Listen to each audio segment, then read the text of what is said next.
2020 में इसी सीमांचल ने तेजस्वी को सीएम की कुर्सी से दूर कर दिया था और इसी सीमांचल ने नीतीश कुमार को गद्दी पर बिठा दिया था।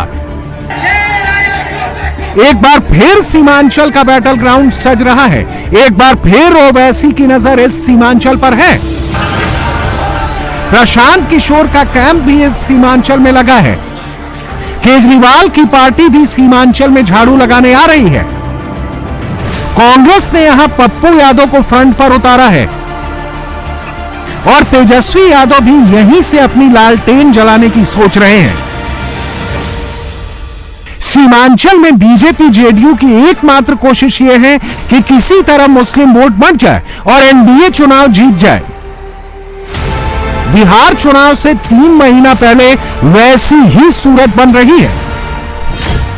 ओवैसी ने तेजस्वी की तरफ बढ़ाया हाथ वापस खींच लिया है। देखिए, एक तरफा मोहब्बत नहीं होने वाली है। दोस्ती का ऑफर खत्म, अब सियासी दुश्मनी शुरू।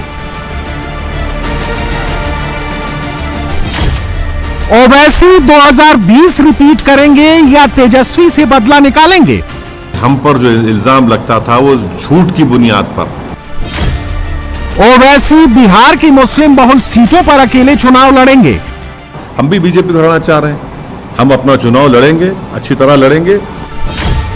बड़े ओवैसी की भड़काऊ बातें सीमांचल पहुंचने लगी हैं। वो यही चाहते हैं कि आप उनके गुलाम बनकर रहें, सर झुकाकर जिंदगी गुजारें। तेजस्वी यादव सीमांचल के मुस्लिम मोहल्ले में चुपचाप काम में लगे हुए हैं। वो ओवैसी के बयान पर कोई रिएक्शन भी नहीं देते, लेकिन महागठबंधन की तरफ से कांग्रेस के तारिक अनवर खुलकर बोल रहे हैं। क्या ओवैसी सचमुच बीजेपी की बी टीम है? देखिए, ओवैसी साहब पहले भी बीजेपी के लिए काम करते रहे हैं।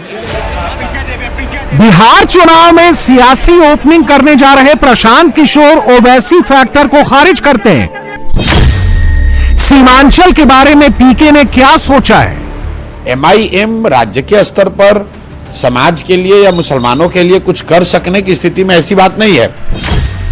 किशनगंज, कटिहार, अररिया और पूर्णिया, बिहार के इन 4 जिलों में 35% से लेकर 70% तक मुस्लिम वोटर हैं। किशनगंज में मुस्लिम आबादी 68% के करीब है, जो भारत का सबसे बड़ा मुस्लिम बहुल विधानसभा क्षेत्र भी है। मोटे तौर पर कहें तो सीमांचल में लगभग 50% मुस्लिम आबादी है। यहाँ की 24 सीटों में 12 सीटें ऐसी हैं जहां मुस्लिम मतदाता निर्णायक भूमिका में है। इसी सीमांचल में इन दिनों वोटर वेरिफिकेशन का मुद्दा सबसे ज्यादा गरमाया हुआ है। आरजेडी के तेजस्वी यादव कहते हैं कि मुसलमानों के वोट काटे जा रहे हैं। एआईएमआईएम के असदुद्दीन ओवैसी भी यही बात कह रहे हैं। बात सुप्रीम कोर्ट तक भी पहुंची है कि चुनाव आयोग के बीएलओ आधार कार्ड को भी वैलिड डॉक्यूमेंट नहीं मान रहे। हम आपको इसकी असली वजह बताते हैं। सीमांचल के 4 जिलों में आबादी से ज्यादा आधार कार्ड बन गए हैं। आधार सैचुरेशन के आंकड़ों से पता चलता है कि बिहार के 4 मुस्लिम बहुल जिलों में हर 100 व्यक्ति पर 120 से ज्यादा आधार कार्ड बने हुए हैं। यानी आदमी कम है, आधार ज्यादा है। 68% मुस्लिम आबादी वाले किशनगंज में आधार सैचुरेशन 126% है। 44% मुस्लिम आबादी वाले कटिहार में 100 व्यक्ति पर 123 आधार कार्ड बने हुए हैं। 43% मुस्लिम आबादी वाले अररिया में आधार सैचुरेशन 123% है, जबकि 38% मुस्लिम आबादी वाले पूर्णिया में आधार सैचुरेशन 121% है। यानी यहां हर 100 व्यक्ति पर 121 आधार कार्ड बने हैं। इसी सीमांचल में चुनाव आयोग को बांग्लादेश के, नेपाल के और म्यांमार के लोगों के नाम वोटर लिस्ट में मिले। बड़ी अफसोसनाक बात है कि एक कॉन्स्टिट्यूशनल बॉडी खुद ऑन रिकॉर्ड कोई बात नहीं कह रही है और एक कॉन्स्टिट्यूशनल बॉडी ये रिपोर्ट दे रही नहीं देने वाले सोर्सेज से मालूम हो रहा है। ये कौन है सोर्सेज भाई? दूसरी बात ये है कि ईसीआई को किसने पावर्स या डिटरमाइन करने के लिए कोई सिटीजन है या नहीं है। तीसरी बात यह कि मैं सबसे पहली हमारी पार्टी थी जिसने कहा था कि ये जो एसआईआर हो रहा है बिहार में, ये एनआरसी बैकडोर से हो रहा है। वो साबित हो रहा है। ईसीआई को पावर्स नहीं है सिटीजनशिप डिटरमाइन करने का और चौथी बात यह है कि वो कौन से बीएलओज हैं, उनका नंबर हम डिमांड करते हैं, इसे हमको दीजिए।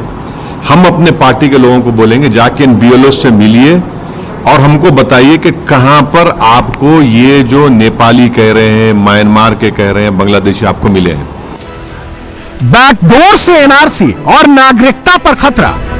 असदुद्दीन ओवैसी जब ये कहते हैं तो कहीं ना कहीं वो मुसलमान भाइयों के मन में सीएए एनआरसी वाला डर फिर से जगाना चाहते हैं। 2020 का बिहार चुनाव उसी माहौल में हुआ था। तब सीमांचल में क्लोज फाइट हुई थी, बोले तो एकदम नेक टू नेक। 20 के चुनाव में एनडीए को सीमांचल में 16,807 वोट मिले थे। महागठबंधन को 15,94,347 वोट मिले थे। इस तरह एनडीए को 6,460 वोट ज्यादा मिले थे। एनडीए को 24 में से 12 सीटें मिली और महागठबंधन को केवल 7 सीटें मिली। मुस्लिम वोटर्स के बीच लालू की इमेज को भुनाकर आरजेडी, कांग्रेस और लेफ्ट पार्टियों का महागठबंधन सीमांचल में लीड लेना चाहता था, लेकिन ओवैसी ने उनका खेल बिगाड़ दिया था। 2020 के बिहार चुनाव में ओवैसी सीमांचल की 14 सीटों पर लड़े। ओवैसी की पार्टी को सीमांचल में कुल 4,80,776 वोट मिले। उनका वोट प्रतिशत रहा 10.80% और सीटें मिली 5। जोकीहाट में एआईएमआईएम ने आरजेडी को 7,383 वोट से हराया। बहादुरगंज में एआईएमआईएम ने कांग्रेस को 55,651 वोट से हराया। कोचाधामन में एआईएमआईएम ने आरजेडी को 53,759 वोट से हराया। अमौर में एआईएमआईएम ने कांग्रेस को 62,596 वोट से हराया और बायसी में एआईएमआईएम ने आरजेडी को 30,162 वोट से हराया। एआईएमआईएम ने तेजस्वी यादव का रास्ता रोक दिया तो तेजस्वी ने जवाब में एआईएमआईएम को तोड़ दिया। ओवैसी की पार्टी के 5 में से 4 विधायकों ने आरजेडी ज्वाइन कर ली और ओवैसी के पास केवल 1 विधायक बच गया। 25 के चुनावी सीजन से पहले ओवैसी ने बहुत तेज चाल चली और तेजस्वी के सामने दोस्ती का हाथ बढ़ा दिया। ओवैसी ने महागठबंधन में शामिल होकर बीजेपी से लड़ने की मंशा जताई, लेकिन आरजेडी ने इस ऑफर पर ठंडा पानी डाल दिया। तो अब ओवैसी ने अपना नेक्स्ट प्लान ओपन कर दिया है। एक तरफा प्यार नहीं चलेगा। एआईएमआईएम अब खोलकर महागठबंधन से लड़ेगा। देखिए, एक तरफा मोहब्बत नहीं होने वाली है, एक तरफा मोहब्बत होने वाली है और बिहार की जनता ये देख ले, इस बात को समझ ले कि हम पर जो इल्जाम लगता था वो झूठ की बुनियाद पर, और इसलिए इल्जाम लगता था कि वो नहीं चाहते कि गरीब मजलूम लोगों की एक उनका नेता बने, उनकी पॉलिटिकल लीडरशिप बने। वो यही चाहते हैं कि आप उनके गुलाम बनकर रहें और उनके पीछे सर झुकाकर जिंदगी गुजारें। हम भी आपसे कह रहे हैं कि हम तो कह रहे हैं कि हम भी बीजेपी बनाना चाह रहे हैं। अब अगर कोई ये समझ रहा है कि एक तरफा मोहब्बत नहीं होती है सियासत में, हम अपना चुनाव लड़ेंगे, अच्छी तरह लड़ेंगे। और हमारे अध्यक्ष अख्तर ईमान साहब ने कहा कि हम थर्ड फ्रंट बनाने की कोशिश करें, वो चुनाव तो लड़ेंगे। ये हमारी तरफ से कोशिश थी। अब वो जाने। अब बिहार की जनता के सामने तो सब बात आ गई है वाज़ेह तौर पर। ओवैसी ने जब आरजेडी के सामने अलायंस का ऑफर दिया था, तब आरजेडी के नेता, प्रवक्ता और सांसद मनोज झा ने उनको सुझाव दिया था, ओवैसी अगर सचमुच बीजेपी को हराना चाहते हैं तो बिहार चुनाव से दूर रहकर महागठबंधन की मदद करें। ओवैसी इसके लिए तैयार नहीं है। देखिए, ओवैसी साहब पहले भी बीजेपी के लिए काम करते रहे हैं, चाहे डायरेक्ट और इनडायरेक्ट वो मदद बीजेपी की करते हैं। और ये थर्ड फ्रंट का जो आइडिया है वो बीजेपी का आइडिया है, और इसको अगर ओवैसी साहब इसकी पायलटिंग करते हैं या इसकी अगुवाई करते हैं तो साफ जाहिर है कि बीजेपी इसके पीछे, बीजेपी का उद्देश्य यही है कि जो सेकुलर वोट है, धर्मनिरपेक्ष वोट है, जो इंडिया गठबंधन का वोट है, उसको कैसे बांटा जाए और बीजेपी को फिर से कैसे सत्ता में लाया जाए। बिहार में एनडीए अलायंस के लिए 2 ही रीजन में खतरा है। एक है भोजपुर और मगध का वो इलाका जहां सीपीआई एमएल का काडर वोट महागठबंधन को ट्रांसफर होता है, और दूसरा है सीमांचल का मुस्लिम बहुल इलाका जहां बीजेपी विरोध के नाम पर वोट पड़ता है। सीमांचल छोटे और नए दलों के लिए राजनीति की प्रयोगशाला रही है। यहां सीटों का समीकरण इतना नाजुक है कि थोड़ा भी वोट शिफ्ट होने पर नतीजे बदल जाते हैं। बीजेपी और जेडीयू यहां M+Y समीकरण को तोड़ने के लिए गैर मुस्लिम, ओबीसी, अति पिछड़ा वर्ग यानी ईबीसी और दलित चेहरों को रिझा रही है। लाभार्थी और महिला वोटर ग्रुप के लिए भी अलग अलग टीमें बनाई गई हैं। लेकिन बीजेपी जेडीयू को मालूम है कि कामयाबी तभी मिलेगी जब मुस्लिम वोट बटेगा। ये काम ओवैसी करें तो ठीक, पीके करें तो भी ठीक। MIM राज्य के स्तर पर समाज के लिए या मुसलमानों के लिए कुछ कर सकने की स्थिति में ऐसी बात नहीं है। 5 जीते 4 भाग के राजद में शामिल हो गए। इन दलों का कोई अस्तित्व नहीं है। इन दलों का कोई, बिहार में राजद दल है, बिहार में जदयू एक दल है, बिहार में भाजपा वाले हैं। तो एक गठबंधन जो है वो नीतीश भाजपा का गठबंधन है, बाकी उसमें जो लोग हैं वो सब छोटे बड़े पिछलग्गू दल हैं।